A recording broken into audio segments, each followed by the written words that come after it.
This is the Arabian Desert, specifically the United Arab Emirates, which is right now drying out from historic rainfall. Besides its beautiful streets, advanced transport systems, and lavish five-star hotels, Dubai is also known for being prone to several natural disasters. The last major disaster warning was given less than a month ago, and the resulting flood was so severe that it buried most of the lower streets under running rivers, powerful enough to sweep off many cars in its path. What was the cause of this disaster, and what makes it so unique? Join us as we examine the recent flood that sunk Dubai over 3 meters deep. The unexpected flood.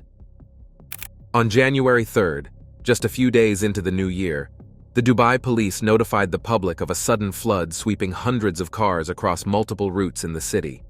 The floods were so drastic that many motorists had to use special routes to avoid getting swept away by the running waters, and as a result, these roads quickly became busy from immense traffic. Among these roads were the famous Emirates and metro pathways.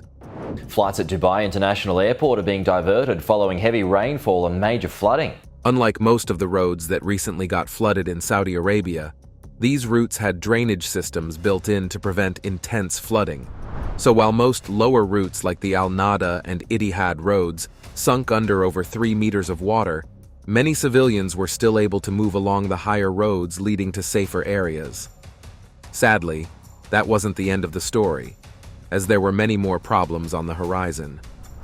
As if traffic congestions weren't bad enough, the higher roads were also flooded, albeit not as much as the lower pathways, with water levels high enough for the authorities to reduce the speed limit by a huge margin to prevent accidents.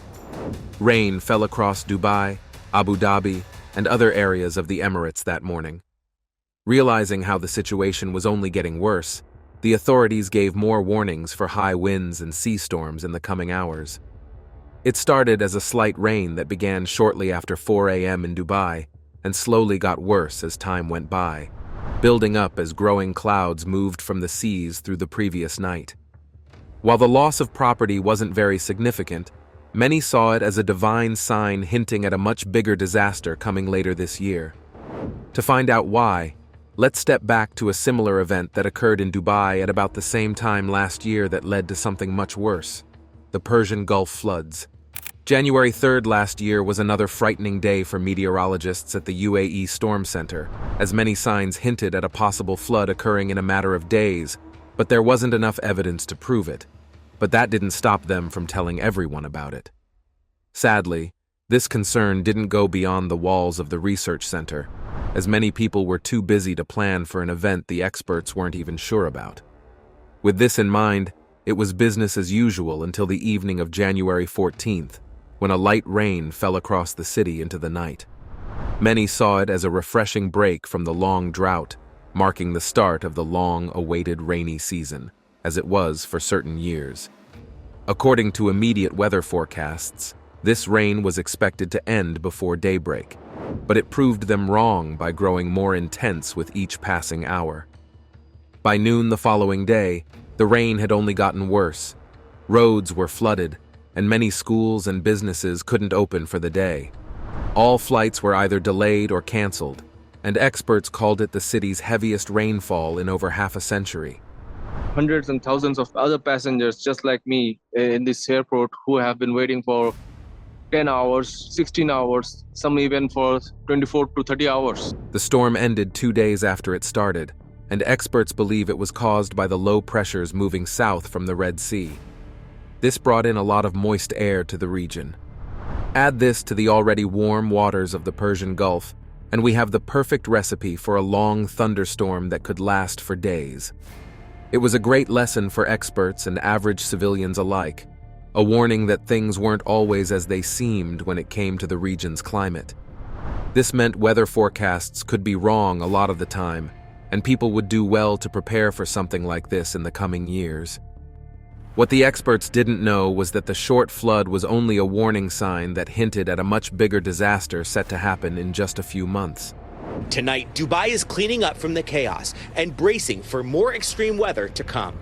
This happened on April 16th, the day when Dubai and many other parts of the UAE were greeted with a much bigger storm. Unlike the last one, the rains this time were much heavier.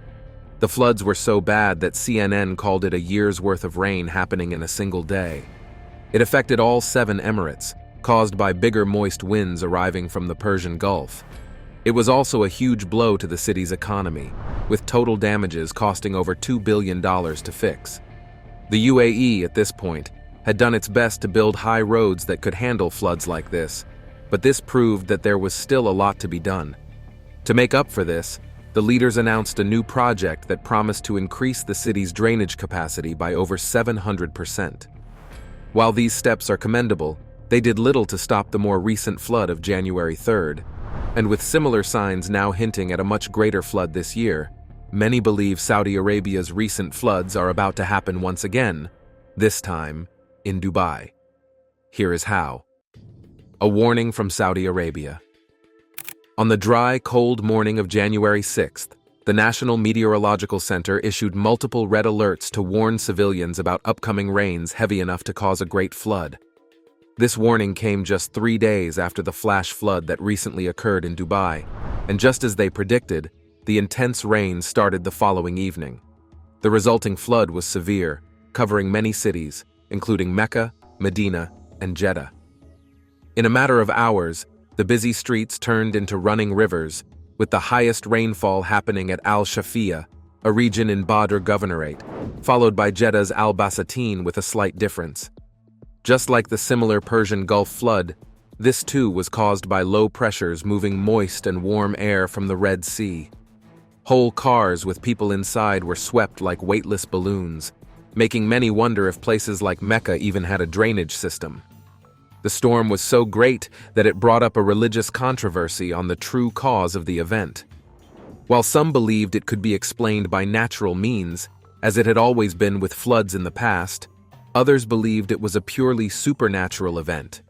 Some of them argued that God sent the flood to change the city to a vast green meadow, while the rest interpreted the event as a sign of coming judgment. Despite this, after the storm was over, many experts at the National Meteorological Center got to work immediately to find natural causes behind the storm they weren't aware of.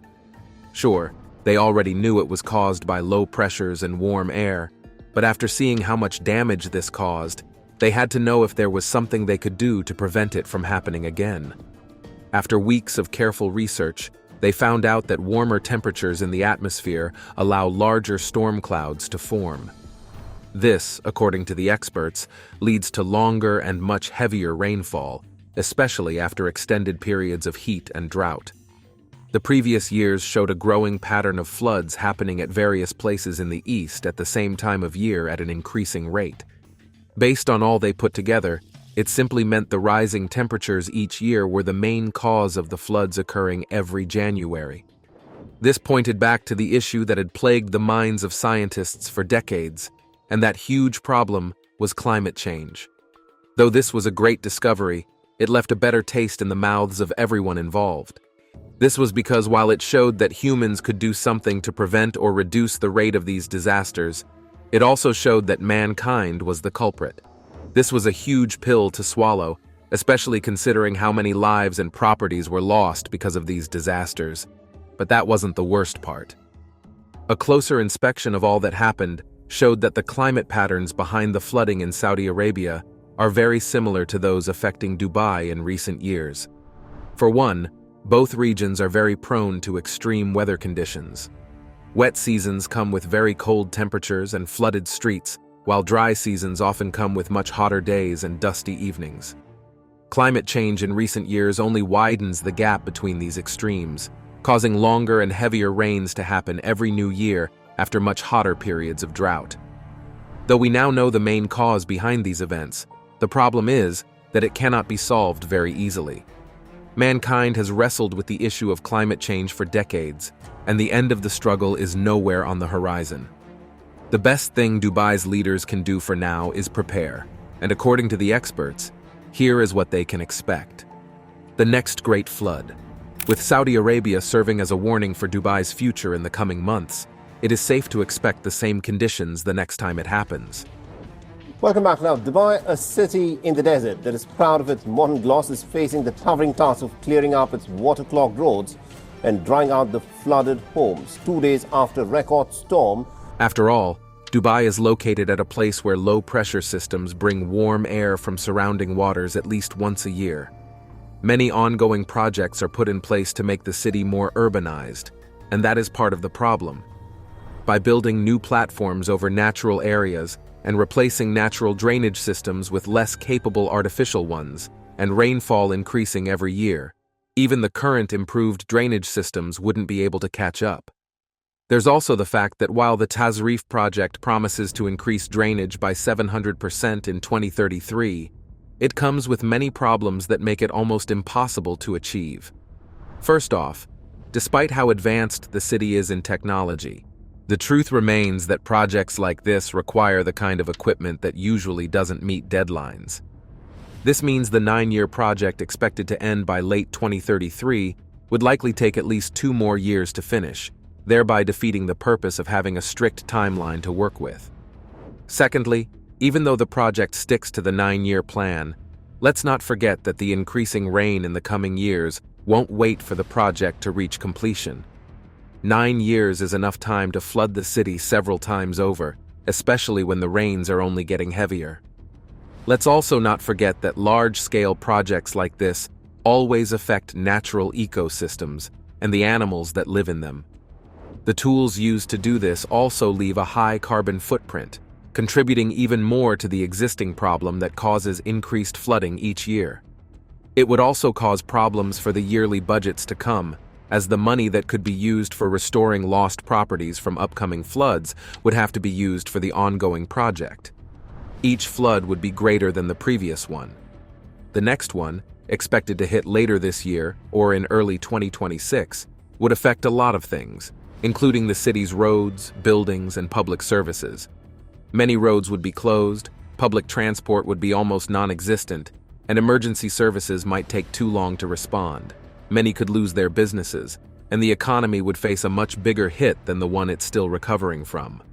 All these things could happen if the city doesn't invest more in their drainage systems with a much shorter plan in the coming months. While it might cost a lot at first, using less expensive methods like building dams and improving their early warning systems could go a long way in reducing the loss of property. As of now, experts at the UAE Storm and National Meteorological Centers are working hard to track abnormal weather patterns and give warnings to prepare for the upcoming threat. So until the next big warning happens, we just have to wait and see what Mother Nature has in store for the beautiful city.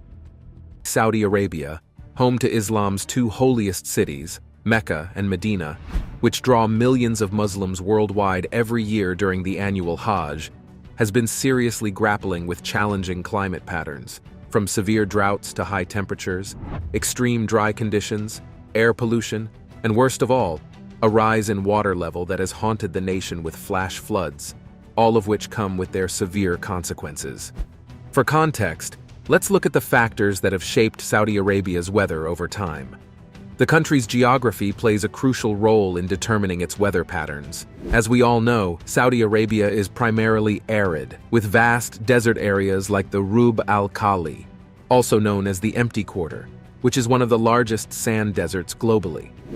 Moreover, Saudi Arabia has an extensive coastline along the Red Sea to the west and the Arabian Gulf to the east, and these coastal regions impact its weather patterns. Saudi Arabia's desert climate is pretty extreme. During the day, temperatures can get scorchingly hot, while they drop to very low levels at night. Rainfall is scarce, and sandstorms are not uncommon. The country's climate can be divided into 2 main regions: the coastal areas along the Red Sea and the Arabian Gulf in the interior regions. The coastal areas like Jeddah and Jizan have a more moderate climate because they're near the sea. The humidity levels are higher compared to the interior regions. The temperatures are generally milder, with summer highs ranging from 30 degrees C to 35 degrees C, 86 degree F to 95 degree F. Winters are colder than the desert region, but the humidity makes it feel more uncomfortable. These areas also see occasional rainfall, especially in winter. On the other hand, the interior regions, including cities like Riyadh and Al-Khobar, have a harsh desert climate. Summers are scorching hot, with temperatures often exceeding 45 degrees C, 113 degree F, and rain is rare. Winters can get freezing at night, although daytime temperatures are relatively mild. In Saudi Arabia, sandstorms, dust storms, and occasional heavy rainfall that can lead to flash floods are a regular occurrence. Especially in the desert regions, strong winds lift and carry fine particles of sand and dust, reducing visibility and making it difficult to get around or carry out daily activities. The dust storm is most common during the spring and autumn transitional seasons, with increased atmospheric instability and convective activity. Dust storms can vary in frequency and intensity, but are generally more prevalent in certain regions, particularly in the northern and eastern parts of the country. In addition to the arid conditions, Saudi Arabia also experiences sporadic but intense rainfall, particularly during winter. Although in the overall sense, rain is infrequent, when it does happen, it can result in sudden and powerful flash floods due to the arid nature of the land. These floods are often associated with convective thunderstorms that develop rapidly and release large amounts of water within a short period. While these rainfall events are important for replenishing water sources and supporting vegetation growth, they can also pose significant risks to infrastructure, agriculture, and human settlements in areas that cannot quickly absorb such large volumes of water due to the aridity of the land. Saudi Arabia faces the risk of scorching heat waves, which can be harmful to people's health. The combination of high temperatures and low humidity levels during the hottest months of the year can lead to heat-related illnesses and discomfort. It also strains the country's energy resources as the demand for cooling systems increases. In recent times, Saudi Arabia has experienced some unusual weather patterns that have caught people's attention. For example, there have been reports of snowfall in the northwestern parts of the country, which is quite rare. These events have sparked discussions among the public about the potential impact of global climate change on Saudi Arabia's weather patterns. What are the most severe flood events Saudi Arabia has experienced? While it may not come as a surprise that Saudi Arabia experiences certain weather events, what is truly unexpected is the persistent issue of flooding that plagues the nation. When we think of Saudi Arabia, we often associate it with arid landscapes, right?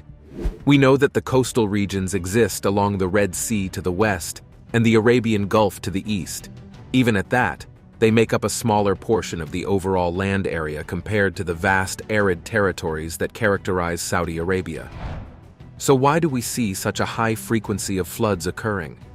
We'll find out soon, but before that, let's take a brief look at some of the flood patterns in the nation. In November 1985, Saudi Arabia experienced heavy rainfall in the country's northwestern regions, resulting in what has been described as the worst flood in that area in half a century. The rain was so intense that the streets were submerged in water over a meter deep. Life came to a standstill for 3 days, especially in Jeddah, and the surrounding areas faced widespread destruction and loss of life.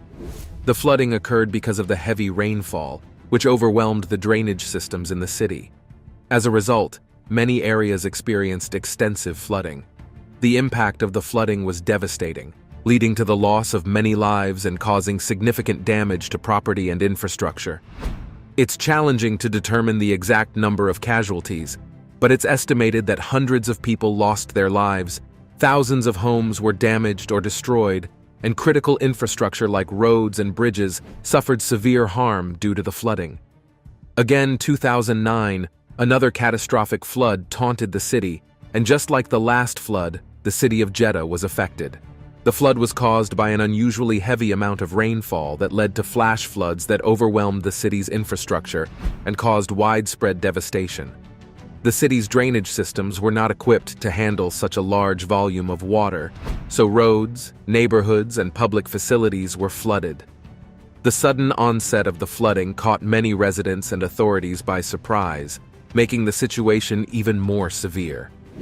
In addition to the natural factors, human activities played a role in exacerbating the impact of the disaster.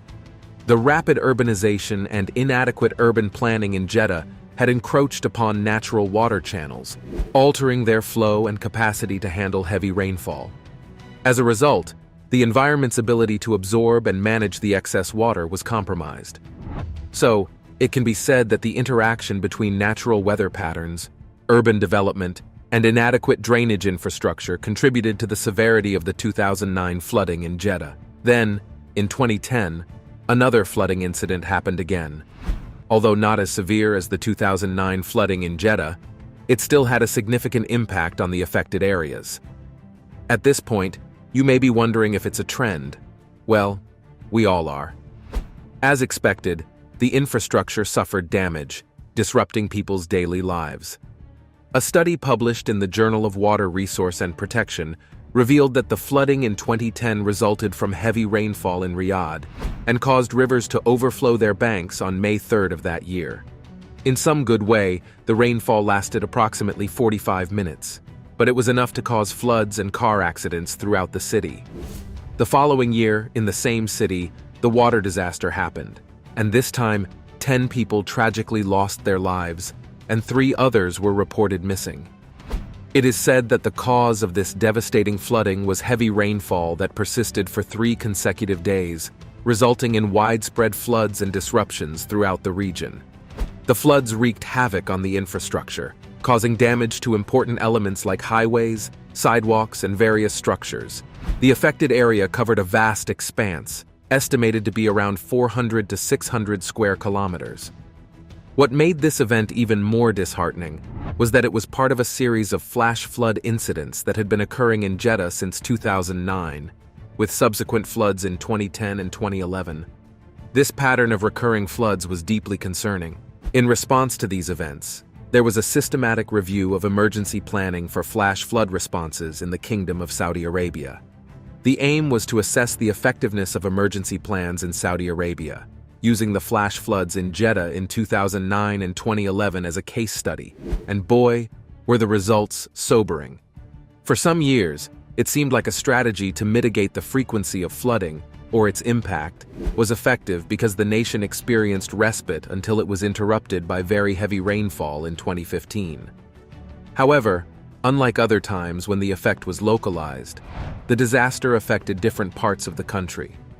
Reports indicate that the rainfall was a result of a complex weather system that brought intense precipitation in a short period, leading to rapid runoff and the accumulation of water in low-lying areas. The rainfall was so intense that the drainage systems couldn't cope, resulting in widespread flooding in urban and rural areas.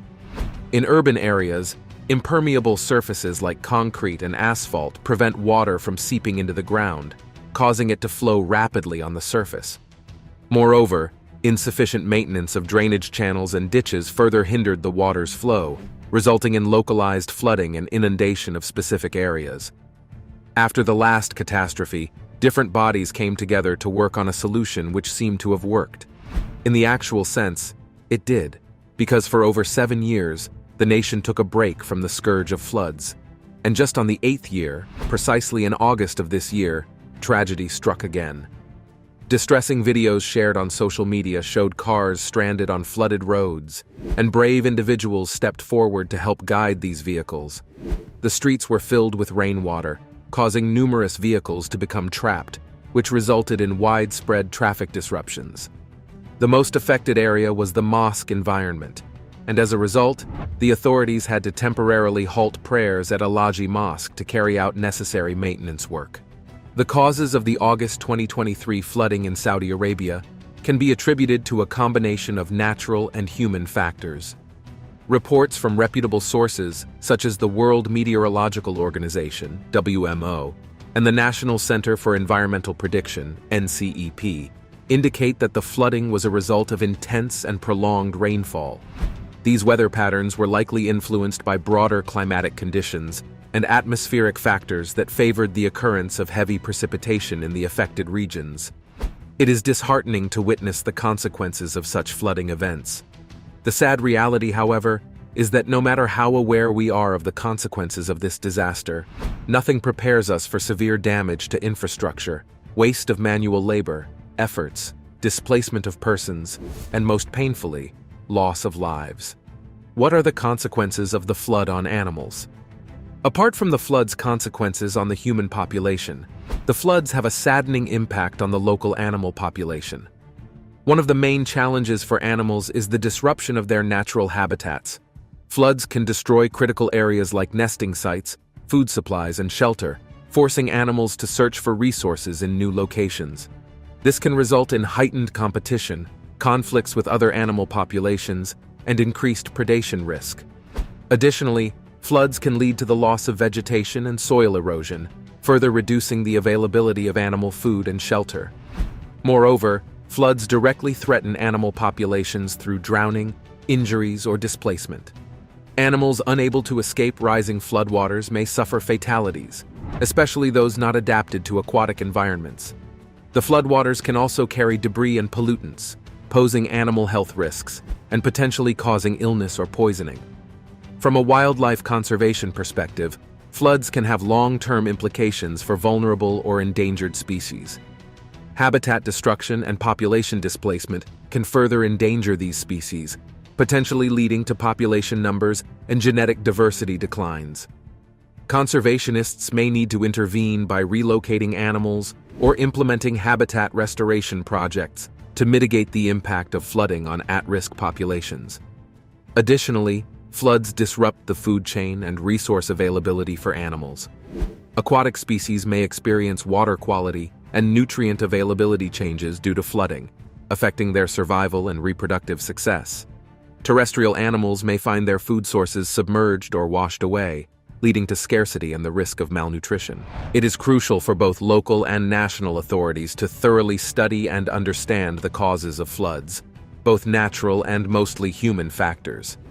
By doing so, authorities can strategically implement measures to reduce the risks associated with these natural disasters. The gravity of these events highlights the urgent need for comprehensive and effective measures to address the increasing frequency and impact of flash floods in Saudi Arabia.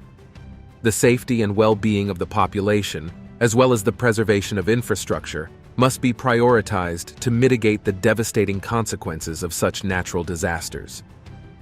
What is the role of humans in this flood, and what effective steps are needed to curb this flooding issue? Sadly, both intentionally and unintentionally, aside from natural factors, humans play a significant role in floods occurring in Saudi Arabia, and it is disheartening to witness the consequences of these events. There are several ways in which human actions contribute to flooding. One major factor is the rapid expansion of cities and infrastructure. As urban areas grow, natural landscapes are replaced by impermeable surfaces like roads, buildings, and parking lots. This means that when it rains, water cannot seep into the ground as quickly, leading to increased surface runoff. Instead of being absorbed, the rainwater flows over land, overwhelming drainage systems and natural waterways during heavy rainfall. Inadequate urban planning and development also contribute to flooding. Sometimes, cities expand without considering flood risks of implementing proper stormwater management measures. This can result in construction in flood-prone areas and changes to natural drainage patterns, worsening the impact of heavy rainfall events. Poorly managed construction practices can also cause localized flooding. Improper grading of land, insufficient drainage systems, and obstructions in natural waterways can all contribute to flooding in urban and rural areas. Improper disposal of waste and debris can clog drainage systems and water channels, further hindering the natural flow of water and increasing the risk of flooding during intense rainstorms.